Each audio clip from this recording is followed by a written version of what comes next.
Very important diary. Hello, it's the 29th of December 2018. I've had a lot to think about this week.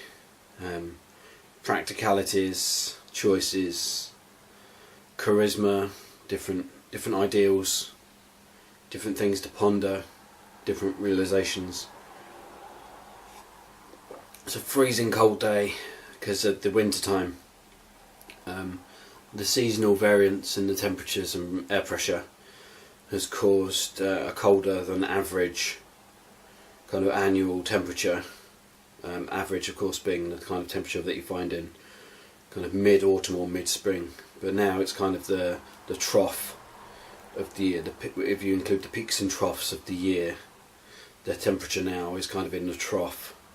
And it's just going to get colder in the next few weeks. It really is. It's winter time here in the northern hemisphere of the Earth realm. Anyhow, so I've been dealing with various depressions, deficiencies and inefficiencies that come with Christmas and this time of year. I'm drinking several coffees, hot drinks, things to keep me warm, to keep my hands soft and radiant in this time of year. The Christmas decorations, of course, reflect light, and light is heat, but that only goes so far as to keep me warm. And of course the warmth of friends and family, of course, also helps. To help save money, I invite friends around because I know that their body heat's going to warm up the house. But of course, then how do I cope with the problem of the colder air getting in at night time when they leave? How do I get them out without letting in the cold air? Anyway, and that brings me on to what I'm saying, the nighttime problems, my nocturnal issues of the winter night times. So, as you know, my dog, Lurchin, I often take him out. I take him out 3 times a day. In the morning when I wake up before work, I'll take him just around the block for a quick wee-wees.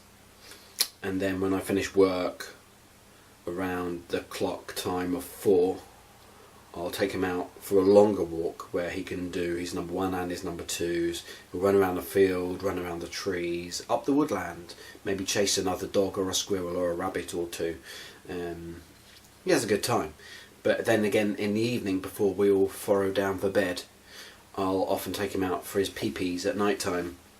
Because I'd rather not have his pee-pees in the garden or his poo-poos in the garden. I like to have the garden lawn clear of toxins. Of course, you might be saying, well, the soil and the mud is the regurgitated toxins of worms.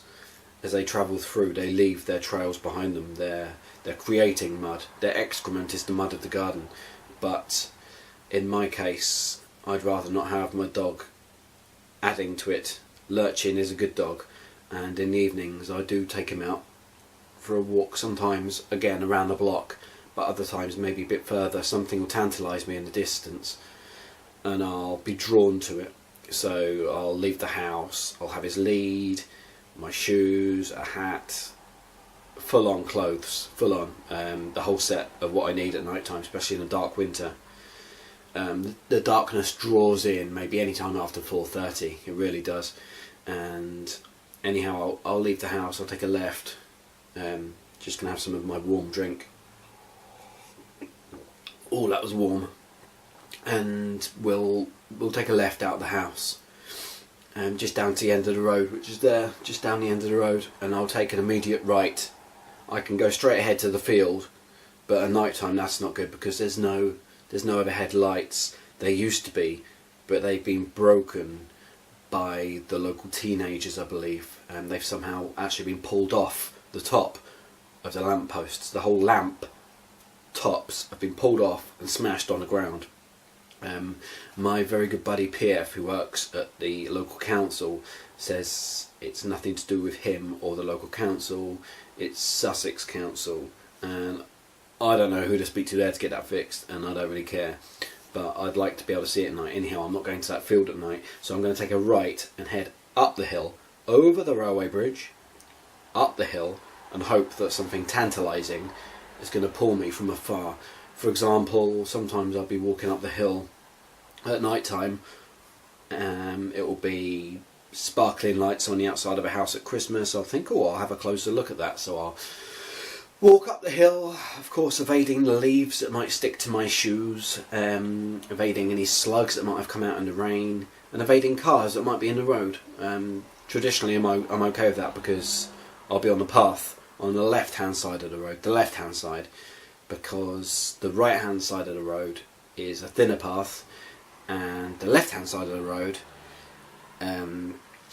affords me nicer views of over the fields and of course the woodland. And if there's a spacecraft or anything extraordinary happening at night, maybe fireworks, I can see it over the top of the trees, the boughs of the trees, over the canopies of the trees, that being where the branches and the leaves touch the sky, making a kind of false horizon of what I can see.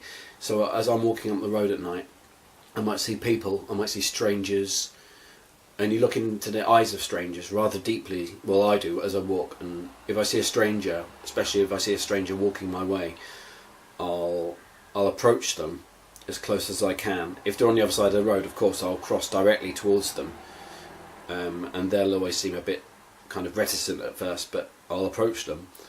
I won't actually touch their nose with my nose, but I'll go fairly close to them and I'll look deep into their eyes.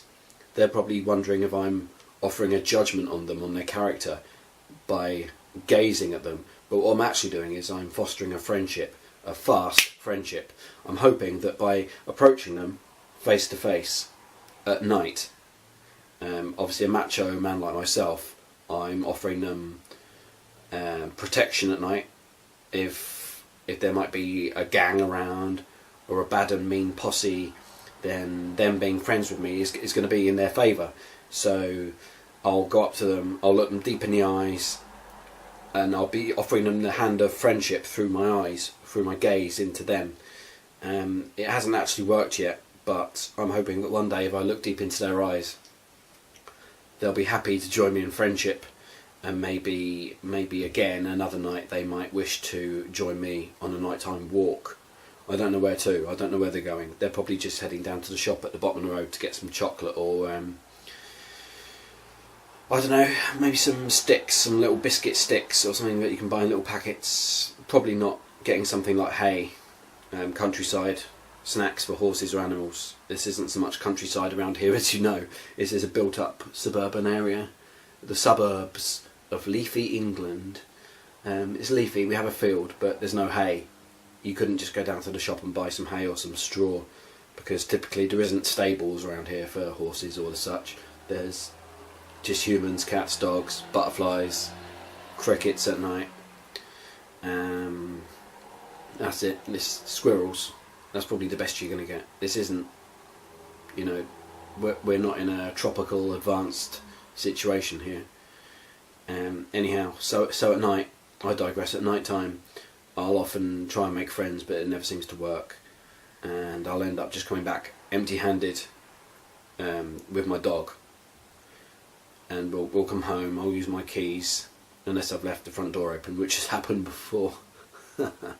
So I'll come home, I'll put the dog to bed, and sometimes I'll actually curl up with him in his bed to keep him warm if it's a cold night. And I'll wake up in the morning, and I will stink of dog, because basically I'm completely nude, and I'm wrapped up with my dog in his little curled up dog bed, you know. And that's the way it goes in winter. And so that's it.